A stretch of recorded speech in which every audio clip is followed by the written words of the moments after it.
Baik, Assalamualaikum warahmatullahi wabarakatuh. Waalaikumsalam. Selamat pagi semua.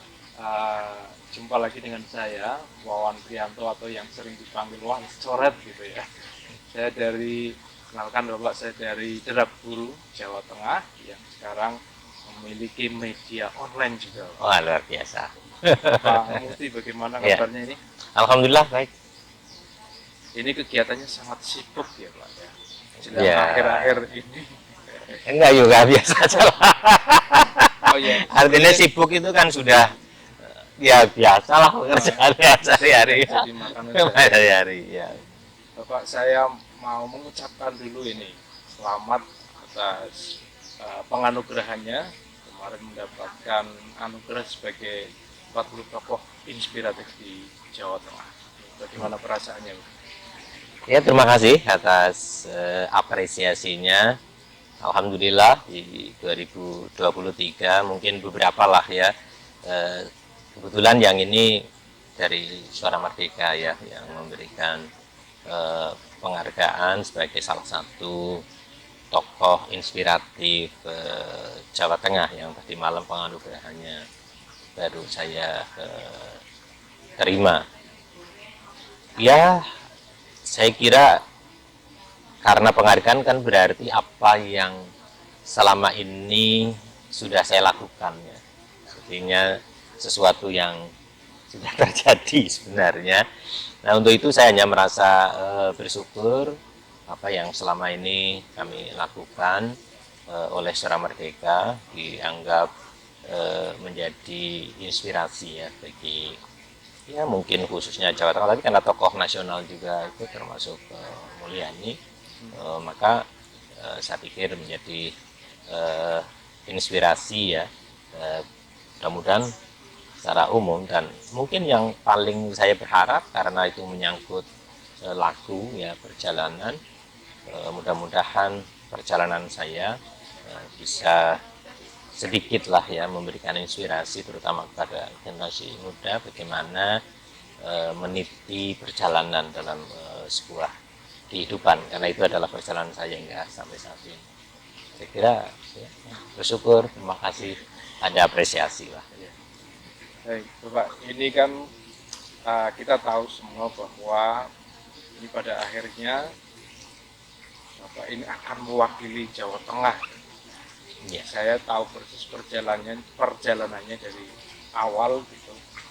Nah, saya ingin bertanya, kira-kira apa yang menjadi latar belakang yang kuat dan pada akhirnya Bapak mau menjadi wakil dari Jawa Tengah, khususnya juga dari BGRI organisasi.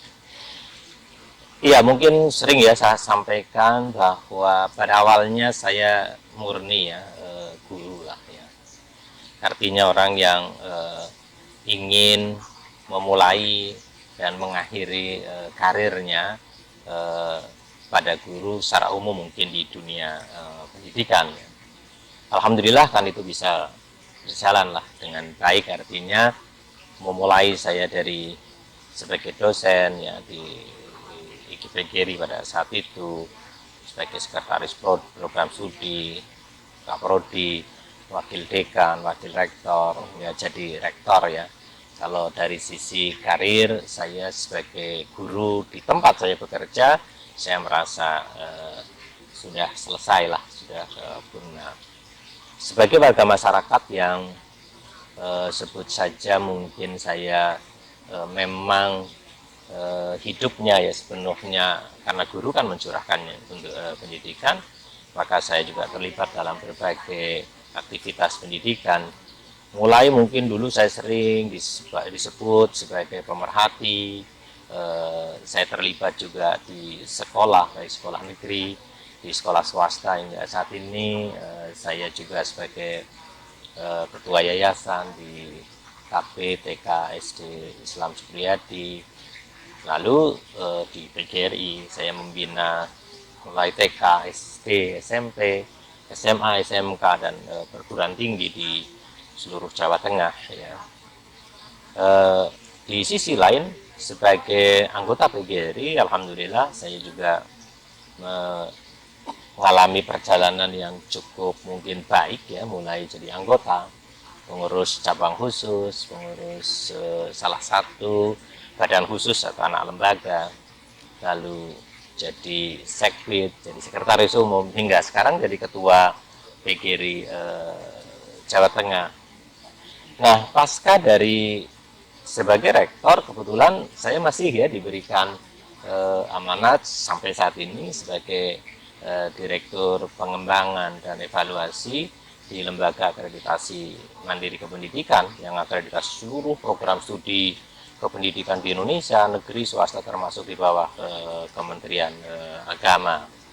Demikian juga mungkin kalau kita lihat, misalkan saya juga aktif di organisasi-organisasi yang kaitannya dengan pendidikan, yang sebagai pengelola perguruan tinggi, saya sebagai wakil ketua visi di Jawa Tengah, sebagai rektor ya beberapa waktu, bahkan masih jabatan sampai sekarang sebagai sekjen di Asosiasi LPDK Swasta, sebagai orang yang memiliki latar belakang pendidikan, minimal S3 saya ke pendidikan. Saya sekarang menjadi sekretaris Ikatan Sarjana Pendidikan Indonesia. Ini adalah ruang yang hampir semuanya berkaitan dengan pendidikan. Maka saya betul-betul menikmati, mungkin karena inilah pilihan hidup saya, bahwa saya ingin bekerja sesuai dengan minat saya, dan alhamdulillah pilihan saya sudah saya lakukan, dan saya merasa sangat happy ya, sangat bersyukur dengan itu. Namun di akhir mungkin saya sebagai rektor gitu, dan lalu saya jadi ketua PGRI Jawa Tengah, ada hal yang mungkin menjadikan, yang awalnya saya didorong oleh teman-teman masih keberatan masuk di dalam dunia, katakanlah nanti masuk politik ya, katakanlah ya, walaupun mungkin pilihan politiknya yang paling soft ya, artinya tidak masuk ke dalam partai tetapi sebagai perorangan. Akhirnya pada 2024 ini, mulai dari 2 tahun terakhir ini, banyak dorongan dari terutama kalangan pendidikan, karena keseharian saya toh melakukan itu. Lalu sebagai pengurus PGRI, saya kan awal mulai LKPH ya, dulu memperjuangkan teman-teman guru yang banyak kena masalah kasus, lalu memperjuangkan undang-undang guru dan dosen ya, mungkin saya termasuk salah satu orang yang membantu para senior untuk merancang atau membuat usulan-usulan draft undang-undang guru dan dosen, masukan-masukan.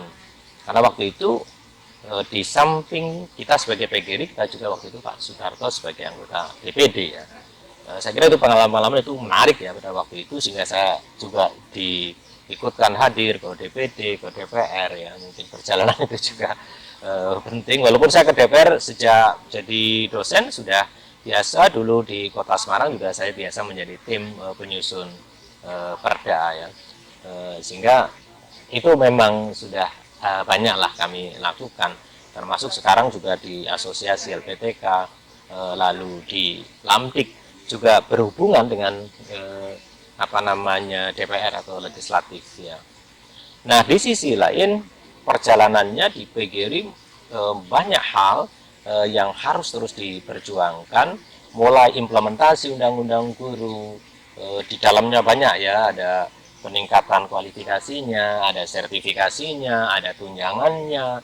Puncaknya mungkin yang paling besar adalah lambatnya pemerintah melakukan rekrutmen guru di sekolah-sekolah negeri, sehingga jumlah guru yang kekurangan guru begitu besar di samping sertifikasi.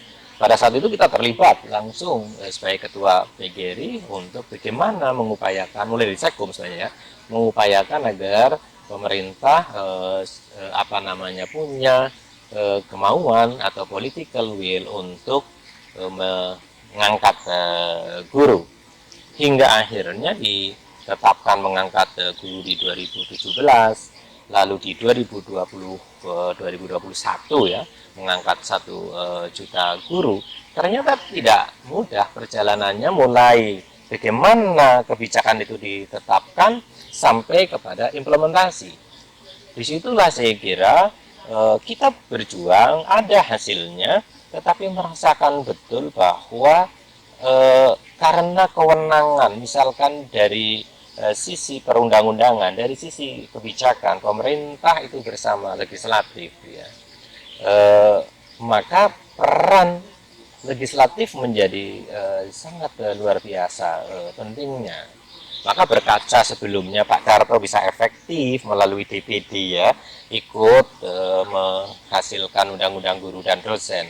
Pak Sulistyo berhasil ikut terlibat di dalam pembuatan banyak peraturan pemerintah dan terutama mengawal bagaimana implementasi termasuk rekrutmen guru, yang kita juga iri pada saat itu guru-guru honorer pengangkatannya lebih sederhana daripada sekarang. Maka akhirnya kami juga merasa bahwa untuk efektivitas ya perjuangan pendidikan nampaknya harus juga kita berada di ruang yang ikut menentukan kebijakan itu. Dan DPD kalau kita lihat di undang-undang amandemen undang-undang dasar 1945 maupun ketetapan MPR-nya, sebenarnya kewenangannya cukup bagus ya sebenarnya, khususnya memang di legislasi atau di dalam pembuatan undang-undang, lalu di pembuatan atau penganggaran ya, pembuatan APBN dan pengawasan. Dan lebih spesifik lagi di situ yang terkait dengan otonomi daerah.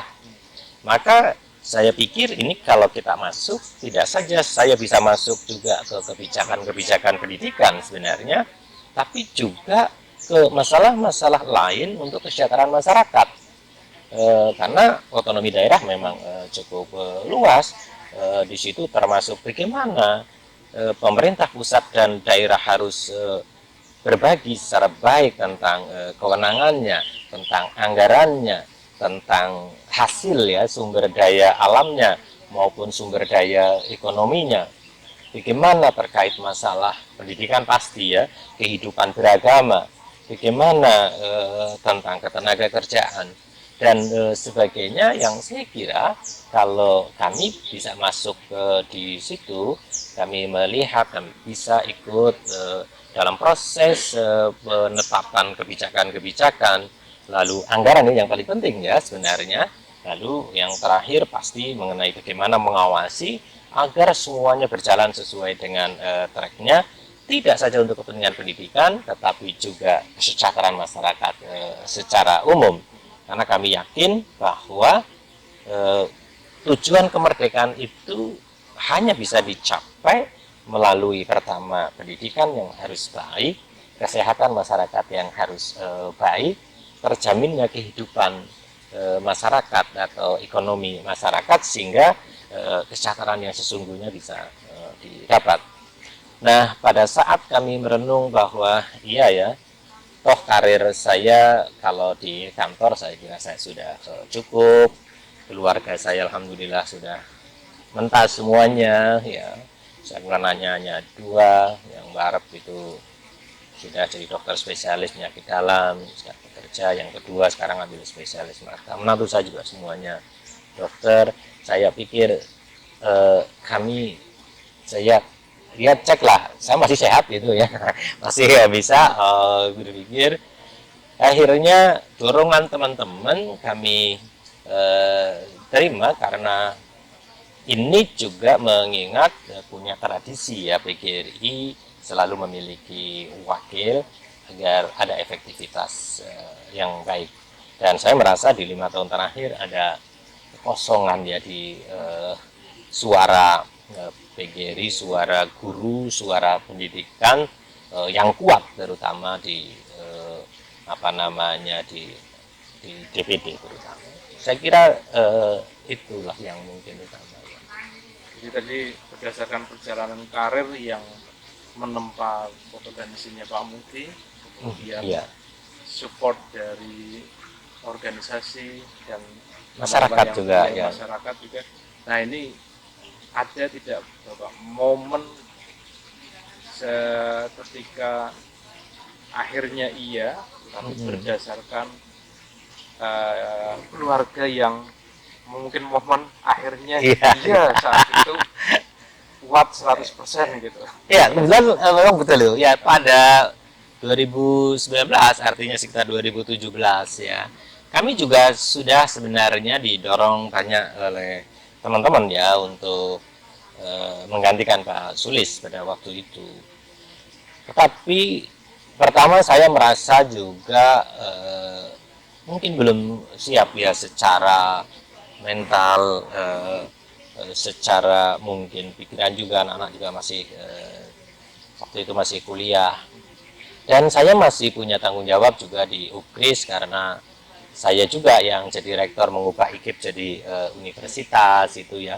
Maka saya merasa saat itu memang di 2017-an baru berjalan 2-3 tahun, ditinggal waktu itu merasa saya kurang bertanggung jawab ya, dan kondisi masih belum safe lah menurut saya, sehingga saya merasa kalau saya dari sisi pribadi dulu ya pergi meninggalkan UKRIS pada saat itu ke tempat lain adalah kekhawatirannya. Tapi yang paling penting sebenarnya keluarga. Memang keluarga sejak awal tetap keberatan untuk saya ikut ya di dalam proses DPD, karena bagi anak-anak saya sejak dulu mengatakan cukuplah saya katakanlah sebagai dosen jadi rektor, dan anak saya juga waktu itu sudah menjelang selesai ngambil spesialisnya, katakanlah sudah ya, kalau sudah nanti tidak jadi rektor ya istilahnya istirahat lah, menikmati masa tuanya gitu ya. Iya, memang ada momentum yang akhirnya sampai menurut saya justru pada saat pendidikan ada konflik yang cukup ya saya sebutkan konflik, ada masalah yang serius, yaitu bertemunya kebutuhan guru yang begitu besar lalu COVID ya terjadi, sehingga ada apa ya, perasaan kebutuhan kehadiran sebut saja perwakilan di kalangan pendidik itu untuk bisa ikut ya di dalam proses pengambilan kebijakan. Karena istri saya juga kebetulan kerjanya di pendidikan ya, di ngurus guru. Anak-anak saya juga kuliah, tahu lah pasti, apalagi anak saya di kesehatan punya berhadapan kemarin dengan undang-undang kesehatan yang juga mereka merasakan betapa peliknya dan butuh sebuah perjuangan. Maka pada waktu tertentu di mana kami juga ada pertemuan-pertemuan yang istri saya juga ikut, misalkan pertemuan nanti juga akan dilakukan di dalamnya Pak Darto, itu kita ada pertemuan keluarga PGRI Provinsi Jawa Tengah antara pengurus lama, ada paguyuban lah ya. Di situ sering diobrolkan terus, istri saya juga sering istilahnya didorong-dorong gitu ya, sampai pada waktunya istri dan anak saya mengatakan begini, saya sebenarnya tidak terlalu mendesak ya, cuma mereka tahu bahwa saya terus didorong itu pada waktunya mungkin melihat sih ya, kadang-kadang saya merenung juga ya, mengambil pilihan gimana gitu kayak gini. Mereka akhirnya mengatakan bahwa nampaknya ya memang saya harus ikut dalam proses ini karena memang kebutuhan ada di dunia pendidikan, dan istri saya sama anak-anak saya juga mengatakan bahwa PGRI telah memberi ruang kepada saya yang cukup besar ya, mulai karir di kampus ya sampai jadi rektor, saya di PGRI nggak jadi ketua. Mereka menyadari bahwa saya sampai titik ini karena fasilitasi PGRI itu, lebih tepatnya mungkin ruang berekspresi, karena menurut saya orang itu tumbuh berkembang atau tidak juga sangat ditentukan di mana tempat dia beraktivitas itu memberi ruang. Dan saya merasa, misalkan saya di PGRI dari dulu diberi ruang yang cukup. Waktu pertama ada LKPH, saya diberi ruang untuk bagaimana membangun LKPH yang hingga saat ini LKPH Jawa Tengah disebut LKPH terbaik ya di Indonesia. Lalu di PGRI sejak dulu Pak Ketua mulai Pak Darto ya, terutama yang paling banyak saya mulai terlibat memberi ruang, walaupun saya sebagai sekbid juga banyak diberi ruang untuk berekspresi lah katakanlah, ikut di berbagai lini yang saya tumbuh lah ya di situ. Lalu di UBRIS saya diberi ruang yang luar biasa, masih muda saya sudah bisa menjadi wakil rektor. Pada saat IKI PGRI belum besar ya katakanlah, bersama Pak Sulistyo kami membantu beliau mengubah saya kira IKI PGRI yang tadinya mungkin tidak terlalu progresif, tidak terlalu cepat, pertumbuhannya menjadi cepat, bahkan pada akhirnya saya jadi rektor ya, sehingga saya mempunyai ruang ya kalau menurut saya ekspresi ya, ide-ide gitu bisa apa namanya dieksekusi ya, dilaksanakan. Kalau nggak punya ruang kan nggak bisa berbuat apa-apa. Akhirnya juga IKI PGRI sekarang tumbuh menjadi unitas PGRI yang menurut saya, kalau dulu saya merasa berkecil hati ya kalau ketemu dengan orang gitu, sekarang alhamdulillah ya apresiasi dilakukan, bahkan saya selesai menjadi rektor juga sekarang jadi direktur pengembangan, jadi sekretaris Ikatan Sarjana Pendidikan Indonesia. Saya beberapa penghargaan diberikan kepada saya, semua itu karena itu. Nah akhirnya anak-anak saya juga punya kesadaran itu, dan akhirnya mempersilahkan ya, silahkan dengan syarat ya, kalau istri dan anak saya kalau mau masuk ke ruang itu, maka istilahnya mereka luruskan niatnya memang untuk pengabdian, karena kami sudah tidak banyak dituntut lah secara pribadi, dan usia kan sudah tua, maka pertama jadi atau tidak jadi ya harus siap. Terus kedua, kalau jadi berharap bisa memberi manfaat yang lebih. Saya kira itu, dan secara pribadi saya sekarang ikut dalam proses ini sebagai bagian dari saya tidak menyebut balas ya, tapi kewajiban dan tanggung jawab saya terhadap organisasi, terhadap guru yang terus memberikan kepercayaan, ruang kepada saya. Mungkin itu yang luar biasa ya, berarti ya. support luar. Alhamdulillah ya enggak. Ini Bapak mengutip dari pidato Presiden salah satunya, ini yang tadi kan banyak permasalahan yang diungkapkan Pak Mudi tentang pendidikan, tentang guru. Nah ini salah satu kutipannya adalah tingkat stres guru gitu ya. Salah satunya diakibatkan perubahan anak didik, kemudian perubahan kurikulum. Nah ini kaitannya dengan pertama tadi apa respon Bapak, kemudian kaitannya dengan nantinya misalnya DPD. Nah, apa hubungannya dengan permasalahan pendidikan ini? Ya, oke. Presiden mau menyampaikan sekalipun itu hasil riset lembaga riset dunia ya, internasional, tetapi saya kira tidak berbeda jauh lah dengan konteks Indonesia ya. Pertama dikatakan bahwa profesi guru ternyata di hasil penelitian itu paling banyak menimbulkan stres gitu ya. Jadi kalau kita lihat itu antara terkejut dan tidak ya, karena penelitian IKI PGRI Semarang dulu Pak Supriyono dan Pak Taruno juga pernah menyampaikan tingkat stres guru pada waktu itu. Jadi saya nggak terlalu terkejut ya, luar biasa, kita juga pernah meneliti itu dari IKI PGRI Semarang pada waktu itu. Waktu itu juga heboh di apa betul dan sebagainya. Walaupun kita tingkat stres waktu itu dijelaskan apa namanya ya, ada gradasinya gitu ya. mulai yang rendah sampai yang tinggi ya. Kalau guru ya stres, tapi bukan berarti stres yang sakit lah ya, gitu ya. Nah, saat itu saya mendengar, saya sangat menerima itu. Kebetulan memang dalam suasana yang Indonesia mungkin sesuai dengan alasannya hampir persis gitu ya. Pertama, mengapa mereka mengatakan stres guru itu akibat dari perubahan perilaku anak yang sekarang terjadi sangat-sangat cepat.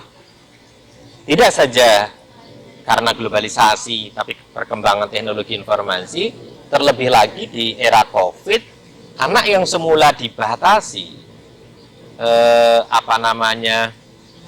dibatasi ruang untuk mengakses internet, katakanlah, sekarang sudah didorong gitu, dibatasi untuk menggunakan gadget, menggunakan ya sebut aja tadi media sosial, justru sekarang didorong untuk itu.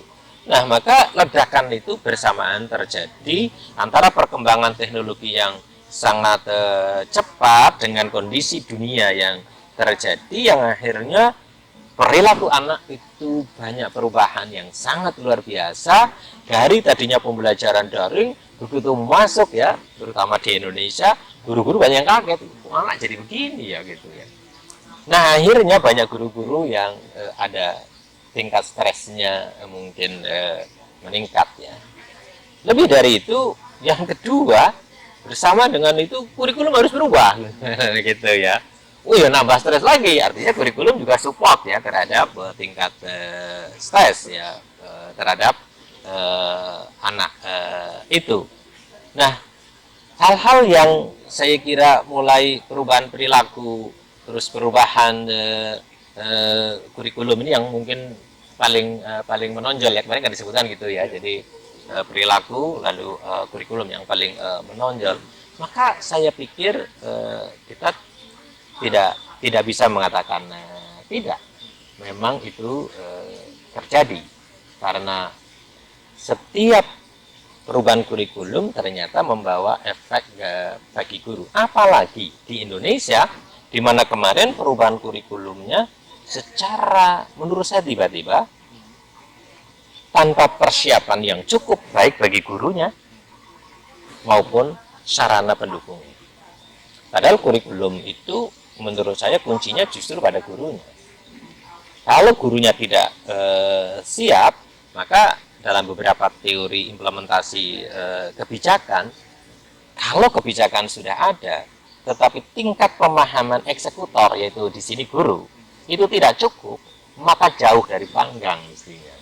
Nah, inilah yang terjadi, justru malah mereka itu stres ya jadinya. Ini yang saya kira paling menonjol lah yang dua. Maka dalam konteks ini kami melihat ada hal yang mestinya oleh negara ini, oleh bangsa ini mesti ada upaya bagaimana agar guru-guru yang potensi stresnya tinggi bisa paling tidak terkurangi atau terhindari.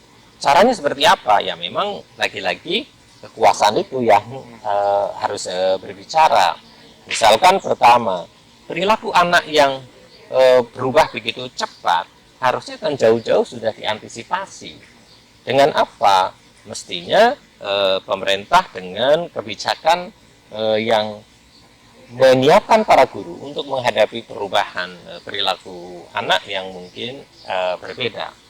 Lalu yang kedua, menyiapkan orang tua memperoleh pendidikan agar bisa menjadi 3 pusat atau tripusat pendidikan, yaitu guru ya, orang tua, dan pasti dengan pemerintah atau sekolah itu.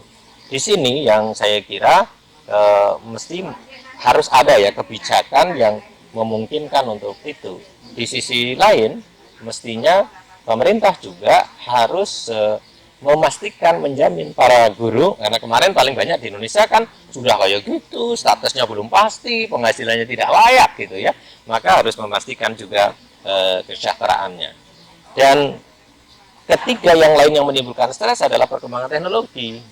Nah, perkembangan teknologi yang cepat juga mestinya harus didukung oleh bagaimana menyiapkan para guru juga siap menghadapi teknologi itu dengan memberikan pelatihan. Maka saya sering menyebut bahwa Indonesia akan andil makmur atau akan mencapai emas ya apabila generasinya unggul. Generasi unggul itu kuncinya sebenarnya pada pendidikan. Dan pendidikan kuncinya pada guru kan gitu selalu gitu ya. Dan guru agar bisa menjalankan tugas mendidik anak dengan baik, maka yang pertama dia kapabilitasnya cukup. Kapabel berarti pendidikannya itu cukup ya, mulai kualifikasi, lalu sertifikasinya juga sudah dicapai ya. Artinya dia betul-betul guru profesional. Lalu yang berikutnya diberi pelatihan. Karena ilmu itu berkembang, tuntutan mengajar juga terus tumbuh gitu ya, maka guru harus terus dilatih. Sepanjang bangsa ini tidak memberikan pelatihan secara berkelanjutan terhadap guru, maka kita akan terus saja terjebak kepada masalah yang sama. Pada saat pendidikan harus di sini gurunya belum siap untuk itu. Padahal guru itu kan pada hakikatnya mendidik anak-anak atau generasi untuk menghadapi masa depan atau masa datang. Nah, kalau gurunya tidak bersiap mendidik untuk menghadapi masa datang, maka ya hasilnya juga tidak akan baik ya. Generasi unggul tidak akan bisa dicapai. Inilah jadi peran pemerintah menjadi penting untuk memastikan yang pertama itu. Baru yang kedua setelah kapabel adalah sejahtera. Kata-kata sejahtera mesti bagi kami memahaminya statusnya harus pasti, penghasilannya harus layak, dan dia mendapat perlindungan di dalam menjalankan tugas profesinya. Ini yang saya kira menjadi kata kunci. Posisi saat ini, bangsa ini, di sekolah negeri saja statusnya, kepastiannya masih saat ini hitungan pemerintah 415 lah. Tapi akan bergerak terus setiap tahun ada 75 sampai 100 ribu pensiun akan bergerak terus. Nah, apakah mampu mengejar itu? Lalu yang kedua, kesejahteraan bagi guru negeri dan swasta. Bagi ikut berjuang di situ agar semua guru swasta mendapat penghasilan yang layak melalui tunjangan profesi. Sampai saat ini guru yang bersertifikat pendidik juga kalau di total semua guru belum ada 50%. Ini juga problem. Yang ketiga mengenai perlindungan, terutama perlindungan dalam menjalankan tugas. Perlindungan hukumnya sekarang guru menjadi ragu untuk mendidik anak-anaknya agar mereka menjadi anak-anak yang berkarakter. Lebih dari itu, guru juga banyak belum terjamin perlindungannya. Bagaimana gedungnya, bagaimana dia mencapai ke tempat kerjanya yang kadang-kadang juga terlalu jauh dan sarana belum aman. Nah, ini mestinya undang-undang guru dilaksanakan semua hak-haknya, termasuk jaminan kesehatan ya, atau jaminan-jaminan yang lain yang disebut dalam masalah hak tambahan. Maka menjadi penting bagi bangsa ini memastikan kalau ingin Indonesia maju, gurunya harus mendapat jaminan itu. Dan negara harus hadir untuk itu, tidak peduli guru negeri atau guru swasta. Itu ya. Ya, luar biasa. Ini baru jam 9 pagi ya, saya sudah mendapatkan banyak ilmu ya. Jadi kalau di perkuliahan ini mungkin 1 semester. Hey, jadi mungkin karena ini sebenarnya masih banyak yang ingin saya pelajari, tapi karena waktu ini saya kira cukup. Nah, ingat ya, jadi semua orang punya guru ya. Nah, semua orang apalagi di Indonesia itu pendidikan wajib ya, 9 tahun. Maka untuk menitipkan pendidikan agar lebih baik, ya titipkan ke orang yang punya kompeten, oke ya, yang punya pengalaman tentang pendidikan. Mungkin terakhir Pak, closing statement untuk warga khususnya di Jawa Tengah ini, khususnya tentang pendidikan dan kesejahteraan. Saya mungkin juga sedikit ingin menyampaikan bahwa kadang-kadang masyarakat banyak yang belum paham ya terkait bagaimana sebuah kebijakan itu ada dan diimplementasikan. kita mengenal setelah reformasi ada upaya bagi negara ini agar kesenjangan itu tidak semakin jauh, agar kepentingan daerah itu tidak hanya terwakili ya, tetapi tersampaikan, diperjuangkan, sehingga kehidupan masyarakat di daerah, di desa itu tidak hanya senjang, tapi juga lebih baik, yang ujungnya pasti NKRI ya, karena kesenjangan itu berbahaya.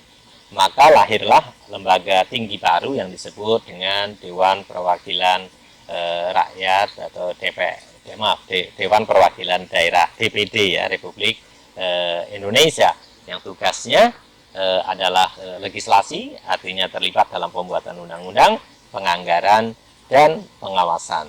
Ini hal yang saya kira penting.